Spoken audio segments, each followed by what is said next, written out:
चाहे वो 9th का हो, 10th का हो, 11th का हो, चाहे 12th का ही बच्चा क्यों ना हो, सरफेस एरिया एंड वॉल्यूम का फॉर्मूला हर साल याद करता है और कुछ दिनों के बाद, कुछ महीने के बाद वो फॉर्मूला भूल जाता है। पता है सबसे बड़ा प्रॉब्लम क्या है? प्रॉब्लम कहाँ हो रही है जिसके कारण आप फॉर्मूले बार-बार याद करते हो, बार-बार भूल रहे हो? प्रॉब्लम ये हो रही है कि आप फॉर्मूले को केवल रट रहे हो। हाय बच्चों, कैसे हो आप सब। मैं रोशन भैया आप सबका स्वागत करता हूँ आपके अपने यूट्यूब चैनल अच्छा रहा पर। आज की जो टॉपिक है वो क्लास 9, 10th, 11th या फिर आप 12th में ही क्यों ना पढ़ते हो, हर एक बच्चे के लिए बहुत ही खास है, क्योंकि आज की वीडियो में हम बात करने वाले हैं सरफेस एरिया एंड वॉल्यूम की।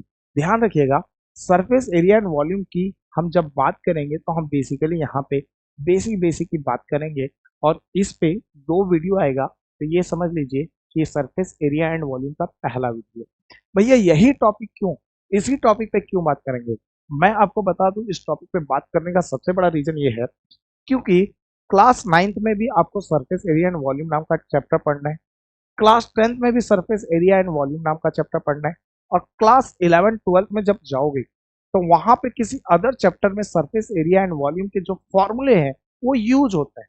ठीक है, बच्चा क्या करता है, चाहे वो 9th का हो, 10th का हो, 11th का हो, चाहे 12th का ही बच्चा क्यों ना हो, सरफेस एरिया एंड वॉल्यूम का फॉर्मूला हर साल याद करता है और कुछ दिनों के बाद, कुछ महीने के बाद वो फॉर्मूला भूल जाता है। पता है सबसे बड़ा प्रॉब्लम क्या है? प्रॉब्लम कहाँ हो रही है जिसके कारण आप फॉर्मूले बार बार याद करते हो, बार बार भूल रहे हो? प्रॉब्लम ये हो रही है कि आप फॉर्मूले को केवल रट रहे हो। रटना गलत नहीं है भाई, याद करो, लेकिन चीजों को समझ कर। अगर सोचो, अगर ऐसा हो जाए कि सरफेस एरिया एंड वॉल्यूम में जितने भी टर्म्स यूज हो रहे हैं, ठीक है, चाहे सरफेस हो, पैरीमीटर हो, सरकमफेरेंस हो, एरिया हो, वॉल्यूम हो, इसका मतलब अगर आपको बहुत अच्छे से क्लियर हो और आपको ये बात पता हो कि कौन सा फॉर्मूला कैसे बनता है, उसके बाद अगर आप फॉर्मूले याद करो तो वो बहुत ही आसानी से आपको याद भी हो जाएंगे, बहुत लॉन्ग टाइम तक याद भी रहेंगे। और किसी रीजन से अगर आपने फॉर्मूला भूल लिए, ठीक है, अगर आप फॉर्मूला भूल गए तो वो फॉर्मूला खुद भी क्रिएट कर सकते हो। बात समझ में आए? इसीलिए मैं कहता हूं कि रटना गलत नहीं है, लेकिन रटना कब गलत नहीं है? जब आप समझ के याद करते हो तो। केवल रट रहे हो तो बहुत गलत बात है। चलिए, तो भाई आइए बात करते हैं। हाँ, यहाँ पे सबसे इंपॉर्टेंट चीज, वॉल्यूम बराबर अपनी औकात दिखा दी। बात करेंगे इस टॉपिक पे, ठीक है, लेकिन जब कब बात करेंगे इस टॉपिक पे? जब हम वॉल्यूम की डिस्कस कर रहे होंगे, है ना, वॉल्यूम डिस्कस कर रहे होंगे। आजकल मीम्स भी चल रहा है, ठीक है, अपनी औकात दिखा दी, ठीक है, देखा ही होगा आप सबने। तो आइए स्टार्ट करते हैं चैप्टर। चैप्टर में सबसे पहले हम वर्ड को समझते हैं, और सबसे पहला वर्ड कौन सा है भैया? सबसे पहला वर्ड है हमारा सरफेस। ये सरफेस कौन सी बला है भैया? सरफेस उसे कहते हैं बच्चे जिसे हम फील और टच कर सकते हैं। दुनिया में जितनी भी चीज जिसको आप फील कर सकते हो, टच कर सकते हो, वो सरफेस है। आसमान, आसमान को हम फील कर सकते हैं बट टच नहीं कर सकते, इट्स नॉट अ सरफेस। हवा, हवा को हम फील कर सकते हैं बट टच नहीं कर सकते, इट्स नॉट अ सरफेस। ये जो बोर्ड आपके सामने दिख रहा है, इस बोर्ड को हम फील भी कर सकते हैं, टच भी कर सकते हैं, इट्स अ सरफेस, है ना। ये जो मार्कर है जो आपके सामने दिख रहा है, इसको फील भी कर सकते हैं, टच भी कर सकते हैं, इट्स अ सरफेस। अच्छा, ये चेयर जो आपके सामने दिख रहा है, इसको फील भी कर सकते हैं, टच भी कर सकते हैं, इट्स अ सरफेस। तो ध्यान रखिएगा, दुनिया में जितनी भी चीज जिसे आप फील और टच कर सकते हो, वो सारे के सारे क्या कहलाते हैं? सरफेस कहलाते हैं। उम्मीद है आपको सरफेस समझ में आ गया। अब समझिए, सरफेस बेसिकली दो टाइप का होता है, एक बाउंडेड, एक अनबाउंडेड। मतलब बताते हैं। मान के चलो आपके आंखों पे पट्टी बांध दिया गया और आपको ले जाके समुद्र में कहीं छोड़ दिया गया। जब आपके आंखों से पट्टी खुलता है तो चारों तरफ पानी ही पानी नजर आता है, ठीक है। क्या वो पानी बॉन्डेड है? तो आप कहोगे भैया बॉन्डेड तो है, ठीक है भैया, अर्थ में 25% लैंड है, 75% वाटर है, तो 75% मतलब बॉन्डेड तो है।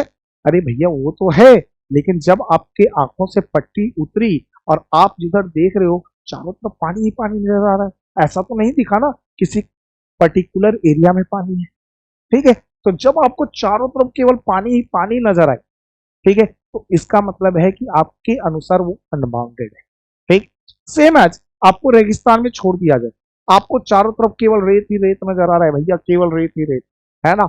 अब रेत ही रेत नजर आ रहा है, अब रेगिस्तान मतलब ये नहीं तुम्हें दुबई छोड़ दिया गया, ठीक है ना, वहां पे तुम गाना गा रहे हो दिला दूं तुझे बुर्ज खलीफा, ये नहीं करना, ठीक है। आपको रेगिस्तान में छोड़ दिया गया। अब रेगिस्तान में आपको छोड़ दिया गया, चारों तरफ जमीन ही जमीन नजर आ रहा है, रेत ही रेत नजर आ रहा है, तो इट्स अनबाउंडेड। बात समझ में आ गई। अब बॉन्डेड का मतलब क्या होता है, बॉन्डेड का मतलब क्या होता है ये समझते हैं यहाँ पे। देखो, मान के चलो आपके पापा ने कहा कि मैंने 50 बाई 20 का एक प्लॉट खरीदा। 50 बाई 20 का मतलब क्या होता है ये समझो। 50 गज लंबाई थी और 20 गज चौड़ाई थी। आपके पापा ने क्या कहा, मैंने 50 बाई 20 का एक प्लॉट खरीदा, ठीक। तो उन्होंने जो प्लॉट खरीदा वो जमीन का एक टुकड़ा खरीदा, ठीक। अगर सोचो जमीन का टुकड़ा ऐसा होता है जैसे बोर्ड पूरी चारों तरफ ब्लैक ही ब्लैक दिख रहा है, और यहाँ पे कहीं 50 बाई 20 का जमीन होता, तो आपको पता ही नहीं चलता आपका कौन सा जमीन का टुकड़ा है। समझ में आ रहा है क्यों नहीं पता चलता, क्योंकि ये एरिया बाउंडेड नहीं है।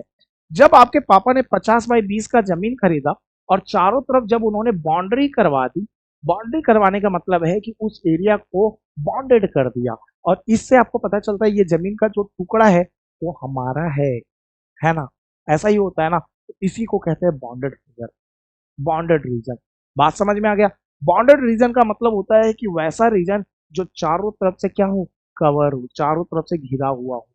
क्लियर है। तो ध्यान रखिएगा मैंने क्या कहा, सरफेस। सरफेस क्या होता है, जिसको फील और टच कर सकते हैं। सरफेस दो टाइप का होता है, एक बाउंडेड और दूसरा अनबाउंडेड। और ध्यान रखिएगा दुनिया में जितने भी बाउंडेड फिगर होते हैं उसी का ही पैरीमीटर, सरकमफेरेंस एरिया और वॉल्यूम पॉसिबल होता है, ठीक है। फिर से मैंने क्या कहा उस चीज पे गौर करो। मैंने कहा दुनिया में जितने बाउंडेड फिगर होते हैं उसी का सरकमफेरेंस, पैरीमीटर, एरिया और वॉल्यूम पॉसिबल होता है, और जो अनबाउंडेड होते हैं उसका पॉसिबल नहीं होता, ठीक। तो ये बात तो समझ में आ गया कि भैया सरफेस दो टाइप का होता है, एक बाउंडेड और दूसरा अनबाउंडेड, ठीक। अब बाउंडेड फिगर का ही पैरीमीटर, सरकमफेरेंस, एरिया और वॉल्यूम पॉसिबल होता है। अब क्या होता है भैया, अब क्वेश्चन ये आता है कि भैया ये पैरीमीटर क्या है, पैरीमीटर कुछ तो होगा। मैंने कहा हाँ। मान के चलो एक सुंदर सी कन्या रास्ते से जा रही थी। अरे शाहजहां ने ताजमहल बनाया, ताजमहल सुंदर है तभी तो लोग घूमने जाते हैं। ताजमहल सुंदर होता नहीं तो लोग क्यों घूमते। सही बात की गलत बात। तो भैया अगर भगवान ने किसी को खूबसूरती दिया है तो देखो, तो एक सुंदर सी कन्या रास्ते में जा रही थी, तो आपने सोचा चलो कुछ देर इसके चारों ओर चक्कर लगा लेते। तो आप इस सुंदर सी कन्या के चारों ओर क्या लगाने लगे, चक्कर। किसी भी सुंदर कन्या के चारों ओर जो चक्कर लगा रहे हो ना आप, इसी को हम कहते हैं पैरीमीटर। क्या कहते हैं, पैरीमीटर। लेकिन हाँ ध्यान रखना, कोई भी कन्या सुंदर है देखो, ऊपर से नीचे तक देखो, चारों तरफ से देखो, लेकिन माँ बहन की नजर से देखो। अब भैया ये तो गलत बात है, लास्ट वाला लाइन बोलकर दिल तोड़ दिया यार। चलो, रिस्पेक्ट तो होनी चाहिए यार, जरूरी है। फिलहाल इधर देखो। अब भैया आपने कहा कि किसी भी सुंदर कन्या के चारों ओर चक्कर लगाना अपने आप में पैरीमीटर होता है। तो एक बात बताओ, हमने रेक्टेंगल देखा है, मैंने बोला हाँ। भैया रेक्टेंगल में ये लेंथ होता है, ये भी लेंथ होता है। मैंने बोला हाँ भाई ये लेंथ लेंथ होता है। भैया ये ब्रेथ होता है और ये भी ब्रेथ होता है। और रेक्टेंगल का जो पैरीमीटर होता है वो 2 × L + B होता है। अगर आप सही हो कि किसी भी ज्योमेट्रिकल फिगर के चारों ओर चक्कर लगाना अपने आप में पैरीमीटर होता है, तो इस ज्योमेट्रिकल फिगर के चारों ओर चक्कर लगाकर पैरीमीटर निकाल कर दिखाओ। दिखाते हैं साहब। देखो चक्कर लगो, यहां से चालू करो। ये एल, एल प्लस, थोड़ा सा पीलिया रोग लगा देते हैं इसको, है ना। चलो। चलो, ये यहां से चक्कर लगाना चालू करते हैं। ये क्या हो गया हमारा, ये हमारा हो गया एल, ये हो गया एल प्लस, यहां से इधर आए तो ये हो गया बी प्लस, यहां से इधर आए तो फिर से ये एल प्लस, इधर से इधर गए तो वापस ये बी। अब बताओ, एल प्लस एल कितना, एल 2L प्लस का प्लस, बी प्लस बी कितना, बी। भैया बी प्लस बी, बीबी। दुनिया में दो सबसे खतरनाक लोग, एक बीबी और दूसरी सांस, है ना। तो मैंने पहले भी वीडियो में कहा है, लड़कियां दो टाइप की होती हैं, शादी के पहले अच्छी और बहुत अच्छी, और शादी के बाद बुरी और बहुत बुरी। चलो जस्ट जोकिंग, लड़कियां सीरियस मत लेना, मजाक कर रहा हूँ यार, ठीक है। L plus L 2L plus का plus, B plus B 2B। कोई दिक्कत है क्या। टू दोनों में है भाई, कॉमन ले लो। टू चला गया तो यहाँ एल बचा, प्लस का प्लस, यहाँ से टू चला गया तो क्या बचा? क्या वही चीज आया क्या? मतलब मैंने जो कहा कि किसी भी सुंदर कन्या के चारों ओर चक्कर लगाना अपने आप में पैरीमीटर होता है, वो मैंने आपको सही कहा। कोई दिक्कत है क्या? यहां तक समझ में आ गई एक एक बात? ठीक है भैया, ये बात तो समझ में आ गई कि किसी भी सुंदर कन्या के चारों ओर चक्कर लगाना अपने आप में पैरीमीटर होता है। लेकिन भैया एक और वर्ड हमने सुना है, मैंने बोला क्या? सरकमफेरेंस। सरकमफेरेंस भी कोई वर्ड होता है क्या? मैंने बोला हाँ भाई। भैया सरकमफेरेंस क्या होता है? सरकमफेरेंस होता है किसी भी कर्व पार्ट के चारों ओर चक्कर लगाना। मतलब सरकमफेरेंस और पेरीमीटर सेम नहीं होता। नहीं भाई, सरकमफेरेंस और पेरीमीटर सेम होता ही नहीं। क्या बात कर रहे हो भैया? हमने तो सुना है सरकमफेरेंस और पेरीमीटर सेम होता है। यही तो सबसे बड़ी कंफ्यूजन है कि आपने गलत सुना है। ठीक है, ध्यान रखिएगा, सरकमफेरेंस और पेरीमीटर सेम नहीं होता। मैंने क्या कहा? पेरीमीटर का मतलब होता है किसी भी ज्योमेट्रिकल फिगर के चारों ओर चक्कर लगाना, और सरकमफेरेंस का मतलब होता है कर्व पार्ट के और चारों ओर चक्कर लगाना। भैया एक बात बोलूं क्या? भैया नहीं समझ में आया, समझाता हूँ ना, मैं इसीलिए तो हूँ यहाँ पे। देखो देखो, एक बात बताओ, ज्योमेट्री की जो शुरुआत होती है ना, वो एक पॉइंट से होती है। किससे होती है? पॉइंट से। लोगों ने पूछा ई का है, तो किसी ने कहा ई बिंदु है, बिंदु है, ई पॉइंट है। फिर किसी ने और नजदीक नजदीक पॉइंट डालना चालू किया, नजदीक नजदीक नजदीक नजदीक पॉइंट डाला, और नजदीक डाला, डालते गया डालते गया डालते गया, तो ये पॉइंट जो है बहुत सारे पॉइंट के मिलने से एक लाइन बना। किसी ने कहा मैं काहे ऐसे पॉइंट डालूं, मैं तो ऊपर नीचे पॉइंट डालूंगा। तो किसी ने ऊपर नीचे जब डाला, तो धीरे धीरे और नजदीक नजदीक नजदीक नजदीक डालते हुए सारे पॉइंट एक क्या बना दिया? कर्व बना दिया। तो दुनिया में जितने भी ज्योमेट्रिकल फिगर है, वो या तो वो लाइन से बने हैं या तो वो कर्व से बने हैं। जैसे रेक्टेंगल, रेक्टेंगल लाइन से बना है, ये लाइन ये लाइन ये लाइन ये लाइन। और सर्कल एक कर्व से बना हुआ ज्योमेट्रिकल फिगर। ठीक है, तो ध्यान से सुनिएगा, चाहे वो ज्योमेट्रिकल फिगर लाइन से बना हो चाहे वो कर्व से बना हो, किसी भी ज्योमेट्रिकल फिगर के बाउंड्री लाइन पे चक्कर लगाना, मतलब चारों ओर चक्कर लगाना, अपने आप में कहलाता है पैरामीटर। इस बात को ध्यान रखना, ठीक है। तो भैया सरकमफेरेंस क्या? मैंने बोला कर्व पार्ट के और चारों ओर चक्कर लगाना। जैसे ही आपको सेमी सर्कल इस चीज को बहुत ही अच्छे से समझा सकता है। जैसे देखो, मान के चलो हमने एक सेमी सर्कल बनाया भैया, एक सेमी सर्कल बनाया। सेमी सर्कल में कर्व पार्ट कहाँ से कहाँ तक है? कर्व पार्ट यहाँ से यहाँ तक है, ये हमारा कर्व पार्ट है। सही बात की गलत बात? ये जो पीलिया रोग लगाए ना इसको, ये कर्व पार्ट है। और ये जो कर्व पार्ट है, इसके अगर चारों ओर चक्कर लगाए तो ये कहलाएगा हमारा सरकमफेरेंस। लेकिन अगर, ध्यान से सुनना, अगर मैं यहां से चालू करूं, इसके चारों ओर चक्कर लगाऊं, फिर ये पूरा चक्कर लगा दूं, ठीक है, कर्व पार्ट के साथ में ये डायमीटर जो है ना, ये वाला, इसके भी चक्कर लगाऊं, पूरा चक्कर लगाऊं, चारों तरफ घूमूं, तो इसको कहते हैं पैरामीटर। ठीक। तो भैया लोगों में ये कंफ्यूजन कहां से आई कि सरकमफेरेंस और पेरीमीटर सेम चीज होता है? ये कंफ्यूजन आई सर्कल से। कैसे? एक बात बताओ, सर्कल में कर्व पार्ट कौन सा है? कर्व पार्ट भी यही है ना? अगर कर्व पार्ट यही है तो कर्व पार्ट देखो ध्यान से, मैंने क्या कहा, सर्कल में ये पूरा पूरा कर्व पार्ट है। अगर मैं पेरीमीटर पूछता हूँ सर्कल में, तो लोग कहते हैं कि भैया इसके चारों ओर चक्कर लगा दो, ये पेरीमीटर है। मैंने पूछा भैया सरकमफेरेंस बताओ, बोलते हैं भैया यहीं से चारों ओर चक्कर लगा दो, ये कर्व पूरा है, तो पूरे कर्व के चारों ओर चक्कर लगा दो, ये सरकमफेरेंस है। तो सर्कल के अंदर पेरीमीटर और सरकमफेरेंस सेम चीज होता है। इसीलिए दुनिया में लोगों के अंदर ये कंफ्यूजन पैदा हो जाती है कि पेरीमीटर और सरकमफेरेंस सेम चीज है, जबकि ऐसा नहीं है। ध्यान रखिएगा, किसी ज्योमेट्रिकल फिगर के चारों ओर चक्कर काटना, भावार्थ सुंदर कन्या के चारों ओर चक्कर काटना अपने आप में पैरीमीटर है। क्या है? पैरीमीटर है। और ध्यान रखना, किसी भी कर्व पार्ट के चारों ओर चक्कर काटना अपने आप में सरकमफेरेंस है। भैया अच्छे से समझ में आ गया। अब ये बताओ, एरिया सम जानते हो क्या होता है? नहीं, चलो बताते हैं। एरिया का मतलब होता है, जो आप, ध्यान से सुनना, ध्यान से सुनना, जो सुंदर कन्या के चारों ओर चक्कर काट रहे हो ना, जब तक भैया एक डिस्टेंस पे हो तब तक सेफ हो। अगर किसी दिन इसके आसपास आ गए और उसे भनक लग गया, फिर तो भैया चप्पल जूता क्या क्या पड़ेगा हमें नहीं बता, है ना? चलो फिलहाल, तो उसके ये वाला जो पार्ट है ना, ये पेरीमीटर के अंदर वाला पार्ट पूरा पूरा, ये अपने आप में कहलाता है एरिया। ठीक है ना? तो ध्यान रखिएगा, किसी भी ज्योमेट्रिकल फिगर के बाउंड्री लाइन पे अगर आप चक्कर काटेंगे तो वो पेरीमीटर है। उसके अंदर अगर आप घुस जाएंगे तो वो अपने आप में एरिया है। क्या है? एरिया है। उम्मीद है आपको समझ में आ गया एरिया क्या होता है। अब भैया एरिया भी समझ में आ गया, लेकिन ये भैया वॉल्यूम क्या होता है? वॉल्यूम वॉल्यूम वॉल्यूम, वॉल्यूम का मतलब बताता हूँ। देखो, वॉल्यूम बोलो, कैपेसिटी बोलो, डेंसिटी बोलो, मास बोलो, वेट बोलो, फिर से सुनो, वॉल्यूम बोलो, कैपेसिटी बोलो, डेंसिटी बोलो, मास बोलो या वेट बोलो, गणित में इन सब का मतलब सेम ही निकलता है। अगर क्वेश्चन में कोई कह रहा है कैपेसिटी फाइंड करो, समझ लेना वॉल्यूम फाइंड करना है। किसी ने कहा मास फाइंड करो, तो समझ लेना वॉल्यूम फाइंड करना है। ठीक है ना? समझ में आ रहा है क्या कह रहा हूँ? ठीक है, लेकिन साइंस में इनका मतलब अलग अलग होता है। ठीक है, तो ध्यान रखना, मैथ में वॉल्यूम, कैपेसिटी, डेंसिटी, मास, वेट सबका मतलब सेम होता है, साइंस में सबका मतलब अलग अलग होता है। लेकिन होता क्या है? होता यही है जो यहाँ लिखे हैं। क्या लिखे हैं? अपनी औकात दिखा दी। वॉल्यूम का मतलब होता है सामने वाले की औकात। कहाँ चला गया भाई? अच्छा, यहीं पे। वॉल्यूम का मतलब होता है सामने वाले की औकात। ठीक है, तो आप वॉल्यूम को एक ही लाइन में डिफाइन कर सकते हो, औकात।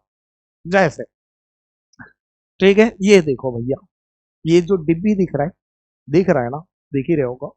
ये डिब्बी का जो कैपेसिटी है वो 15 ml की है, इसकी औकात 15 ml की है। अगर इसके अंदर 500 ml डालू तो क्या ये स्टोर कर पाएगा? नहीं कर पाएगा। नहीं कर पाएगा ना, उल्टी कर देगा ना। ये तो स्टोर मैक्सिमम करेगा 15 ml, तो इसकी औकात 15 ml की है, तो इसकी वॉल्यूम भी 15 ml की है। समझ में आ गया? वॉल्यूम का मतलब होता है सामने वाले की औकात। क्लियर? सारे टर्म समझ में आ गया? अब क्वेश्चन ये आता है, बहुत सारे लोगों ने ये कंफ्यूजन पाल रखी है कि भैया एक बात बताओ, क्या क्यूब, जैसे क्यूब एक फिगर है, तो क्यूब का क्या पैरीमीटर और सरकमफेरेंस होता है? मैं कहूं कि नहीं होता। मतलब नहीं होता, मतलब मैं बताता हूँ। दुनिया में बेसिकली एक क्लोज ज्योमेट्रिकल फिगर बनाने के लिए, ठीक है, 2 डायमेंशन की जरूरत पड़ती है। जैसे, ध्यान से सुनना, अगर एक क्लोज ज्योमेट्रिकल फिगर बनाना है ऐसे पूरी तरह से क्लोज, तो आपको 2 डायमेंशन की कम से कम जरूरत पड़ेगी। अच्छा, 2 डायमेंशन की जरूरत पड़ेगी, हाँ जी। ठीक, ध्यान से सुनना, 1 डायमेंशन से नहीं बनेगा, नहीं। 1 डायमेंशन का मतलब होता है एक सीधा लाइन खींच दिया। ठीक है, ये तो कभी क्लोज बना ही नहीं सकता। 2 डायमेंशन से बन जाएगी, हाँ जी बन जाएगी। देखो, 2 डायमेंशन में दो चीजें आती है, लेंथ और ब्रेथ। एक लेंथ खींचा, एक ब्रेथ। भैया कहाँ क्लोज हुआ? बताते हैं भैया, बताते हैं, ठहरो, सबर रखो। देखो, जो ये लेंथ खींचा, सेम लंबाई का मतलब सेम पैरेलल लाइन यहाँ पे खींच दिया। समझ में आ रहा है क्या कह रहा हूँ? अगर जितना मीटर का ये है उतना ही मीटर का एक और लाइन ऊपर खींच दिया और पैरेलली खींचा, जैस जितना ये था उतना ही मैंने यहाँ पे ऐसे खींच दिया। ठीक है, तो दो ही डायमेंशन है, ये भी लेंथ, तो ये भी लेंथ, ये भी ब्रेथ, तो ये भी ब्रेथ। तो क्या क्लोज ज्योमेट्रिकल फिगर बन गया? तो ध्यान रखना, क्लोज ज्योमेट्रिकल फिगर बनाने के लिए कम से कम कितनी चीज की जरूरत पड़ती है? 2 डायमेंशन की जरूरत पड़ती है। और जितने भी 2D फिगर हैं, उन सारे के सारे 2D फिगर के, ठीक है, ध्यान से सुनना मेरी बात, जितने भी 2D फिगर हैं, उन सारे के सारे 2D फिगर के पैरीमीटर, सरकमफेरेंस और एरिया निकलता है, वॉल्यूम नहीं निकलता। वॉल्यूम निकलता ही नहीं, नहीं। जैसे एग्जांपल के तौर पे बता रहा हूँ भाई,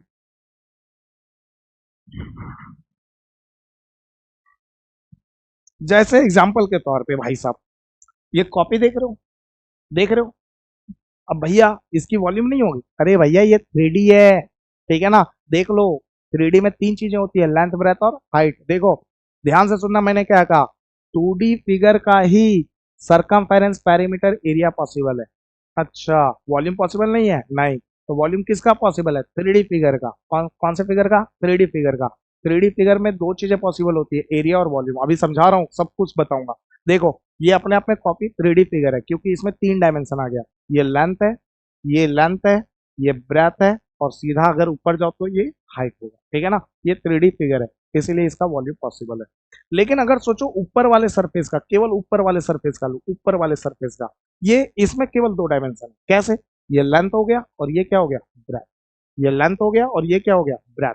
अगर ये 2 डायमेंशन है तो इसका वॉल्यूम पॉसिबल नहीं है। सोचो, इसके ऊपर 500 लीटर पानी डाला, 500 लीटर पानी डाला, और मैंने कहा बताओ भैया इसका वॉल्यूम कितना है? ठीक है, क्या ये स्टोर कर पाएगा? नहीं कर पाएगा। क्यों? क्योंकि ये 3D फिगर नहीं है ना, ये 2D फिगर है, इसमें दो ही डायमेंशन है, लेंथ और ब्रेथ। और जब ये स्टोर ही नहीं कर पाएगा तो इसकी वॉल्यूम कहां से? समझ में आ गया? तो ध्यान रखिएगा, 2 डायमेंशन फिगर का केवल पैरीमीटर, सरकमफेरेंस, एरिया निकलता है। तो भैया एक बात बताओ, 2 डायमेंशन फिगर में कौन कौन आता है? जितने भी टाइप के क्वाड्रिलेटरल हैं वो सारे के सारे 2 डायमेंशन फिगर होते हैं। सर्कल भी अपने आप में 2 डायमेंशन फिगर है, ठीक है। सेमी सर्कल भी अपने आप में 2 डायमेंशन फिगर है। अच्छा, तो एक बात बताओ, इनका वॉल्यूम पॉसिबल नहीं होगा? नहीं, इनका वॉल्यूम पॉसिबल नहीं होगा। अब भैया 3D फिगर का क्या क्या पॉसिबल है? मैंने कुछ देर पहले बताई थी, 3D फिगर में दो ही चीज पॉसिबल है, एरिया और वॉल्यूम। एरिया और वॉल्यूम, बस। हाँ, देखो, अगर सोचो सोचो सोचो सोचो सोचो सोचो सोचो, जैसे ये डब्बा है, ये क्या है? डब्बा है, डब्बा डब्बा, ठीक है। ये 3D है, ये 3D है, हाँ जी, ये 3D है। जैसे और कुछ कहाँ कैसे दिखाऊं आपको मैं? बच्चे, एक डब्बा होगा, उधर से जाओ, और एक डब्बा होगा वहां पीछे, वो लेकर आओ, पीछे पीछे डब्बा है।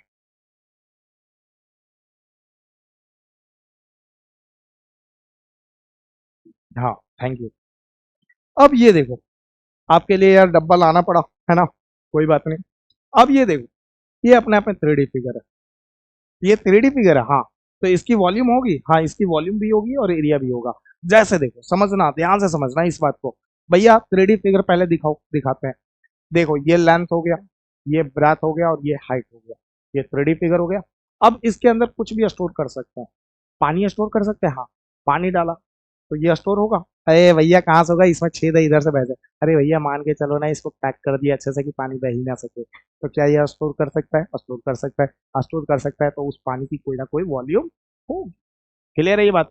तो ध्यान रखिएगा, दुनिया में जितने भी 3 डायमेंशन फिगर होते हैं, उसी की वॉल्यूम एग्जिस्ट करती है। अच्छा भैया, इसकी एरिया? हाँ, एरिया देखो, ये वाला पूरा सरफेस है, तो इसका एरिया भी होगा, है ना। अच्छा, एक बात बताओ भैया, ये भी समझ में आ गया, पैरीमीटर क्यों नहीं होगा? मैंने बोला पैरीमीटर इसलिए नहीं होगा, ठीक है। एक बच्चे को मैंने ऐसे पूछ लिया कि भाई क्या क्यूब का पैरीमीटर निकाल सकते हो? तो एक बच्चा कहता है हाँ भैया निकालूंगा। मैंने कहा क्या? तो बोलता है ऐसे, भैया ये जो देख रहे हो ना, बाउंड्री लाइन के चक्कर ही काटना पैरीमीटर होता है ना। मैंने कहा हाँ। तो भैया ये जो है ना, इसके इधर इधर इधर इधर चक्कर काटता, ये पैरीमीटर है। तो मैंने उसे कहा, अरे भैया सुन, एक बच्चा ऐसे भी तो चक्कर काट सकता है, ऐसे ऐसे ऐसे ऐसे, तो वो भी कहे पैरीमीटर है। कोई बच्चा ऊपर लटक के भी तो चक्कर काट सकता है, ऐसे ऐसे ऐसे, वो भी कहे पैरीमीटर है। इसीलिए भैया 3D फिगर में पैरीमीटर एग्जिस्ट नहीं करता। तो ध्यान रखना, 2 डायमेंशन फिगर में सरकमफेरेंस, पैरीमीटर, एरिया होता है पॉसिबल। 3 डायमेंशन फिगर में एरिया और वॉल्यूम पॉसिबल होता है। क्लियर है ये बात है? एक और इंपॉर्टेंट बात है, समझ लो। एरिया जो है ना, वो डिपेंड करता है volume, oh sorry sorry sorry sorry sorry sorry sorry, बच्चों की लॉजिक जान गया, सॉरी सॉरी सॉरी। देखो इधर क्या कहना चाहता हूँ उसमें, वॉल्यूम जो होता है ना, वो डिपेंड करता है एरिया पे। वॉल्यूम किस पे डिपेंड करता है? एरिया पे। जैसे अगर सोचो, अगर मैं ये पेंदी हटा दूं, ये जो है ना बेस दिख रहा होगा अभी, इसको मैं खोल दूं, ऐसे हटा दूं, पूरी तरह से हटा दूं, हटा दिया। अब मैं इसके अंदर 500 लीटर पानी डालूं, क्या ये स्टोर कर पाएगा? नहीं। क्यों नहीं कर पाएगा? क्योंकि भैया बेस ही नहीं है ना, ठीक है। तो भैया इसकी स्टोरेज बनाए रखने के लिए इसका बेस होना बहुत जरूरी है, ठीक है। तो ये पूरा पूरा बेस क्या कहलाता है? एरिया। अब जब पानी डालेंगे, तो पानी डालेंगे तो क्या बढ़ेगा? हाइट बढ़ेगा। तो ध्यान रखना, एरिया में जब आप हाइट डालते हो, तो आपको वॉल्यूम मिलता है। एरिया में जब आप हाइट डालते हो तो क्या मिलता है? वॉल्यूम। जैसे ये क्यूबॉइड शेप का है, क्यूबॉइड शेप का है, तो नीचे में दो चीजें हैं, ध्यान से सुनना। नीचे में दो चीजें हैं, नीचे में दो चीजें हैं, ये लेंथ और ये ब्रेथ। तो नीचे वाले का एरिया क्या होगा? L into B. नीचे वाले का एरिया एल इंटू बी। और जब पानी डालेंगे इसके अंदर, तो क्या बढ़ेगी? हाइट बढ़ेगी। तो ये गया L into B into H. और अगर पूरा बॉक्स को देखो ध्यान से, तो ये क्यूबॉइड शेप का है, और क्यूबॉइड की वॉल्यूम ही होती है L into B into H, ठीक है। तो ध्यान रखना, वॉल्यूम डिपेंड करता है एरिया पे, पहली बात तो। और एरिया में हाइट डालने पे हमको वॉल्यूम मिलता है, ठीक। अच्छा, एरिया किस पे डिपेंड करता है पता है? एरिया किस पे डिपेंड करता है पता है आपको? पैरीमीटर पे। अगर सोचो, अगर इसके चारों ओर चक्कर नहीं लगा सकते, मतलब ज्योमेट्रिकल फिगर क्लोज ही नहीं हुआ, तो चक्कर कहाँ से लगाएंगे? अब चक्कर नहीं लगाएंगे तो भैया एरिया कहाँ से मिलेगा? समझ में आ रहा है क्या कह रहे हैं? तो ध्यान रखना, वॉल्यूम जो है वो डिपेंड करता है एरिया पे। एरिया डिपेंड करता है, ये जो एरिया है वो डिपेंड करता है पैरीमीटर पे। पैरीमीटर डिपेंड करता है क्लोज ज्योमेट्रिकल फिगर पे, और क्लोज ज्योमेट्रिकल फिगर डिपेंड करता है सरफेस। अगर कोई सरफेस नहीं तो वो क्लोज ज्योमेट्रिकल फिगर नहीं, क्लोज ज्योमेट्रिकल फिगर नहीं, ठीक है, तो सरकमफेरेंस और पेरीमीटर पॉसिबल नहीं, और सरकमफेरेंस पेरीमीटर पॉसिबल नहीं तो एरिया कतई पॉसिबल नहीं, और एरिया पॉसिबल नहीं तो भैया दूर दूर तक बता दो कि तब वॉल्यूम तो पॉसिबल ही नहीं है।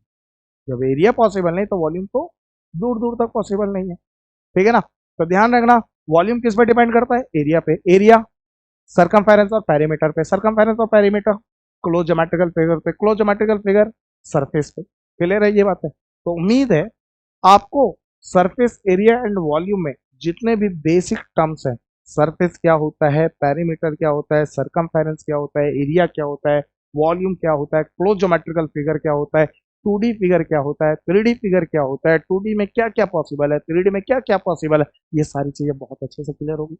तो मैंने तुम आपको तो पहले ही कहा था कि हम लोग सरफेस एरिया एंड वॉल्यूम को दो पार्ट में डिस्कस करेंगे, और पहले पार्ट में हम सरफेस एरिया एंड वॉल्यूम में जो बेसिक टर्मोलॉजी है उन चीज को बहुत ही अच्छे से समझेंगे, और अगली वीडियो में सरफेस एरिया एंड वॉल्यूम के नेक्स्ट वीडियो में हम सरफेस एरिया एंड वॉल्यूम के सारे फॉर्मूले बनाना सीखेंगे, एक एक फॉर्मूला क्रिएट करना सीखेंगे। और एक और बात बता दूं आपको, सुन लो, इतनी बात बताई तो दुनिया में जितने भी ज्योमेट्रिकल फिगर है ना, कोई भी, चाहे वो किसी शेप में हो, सर्कल में हो, चाहे वो सिलेंडर हो, ठीक है, चाहे वो कुछ भी कोई भी शेप बना दो, ठीक है, चाहे वो रेक्टेंगल हो, चाहे वो स्क्वायर हो, कुछ भी बना दो, हर एक ज्योमेट्रिकल फिगर का बेसिक एरिया होता है एल इंटू बी।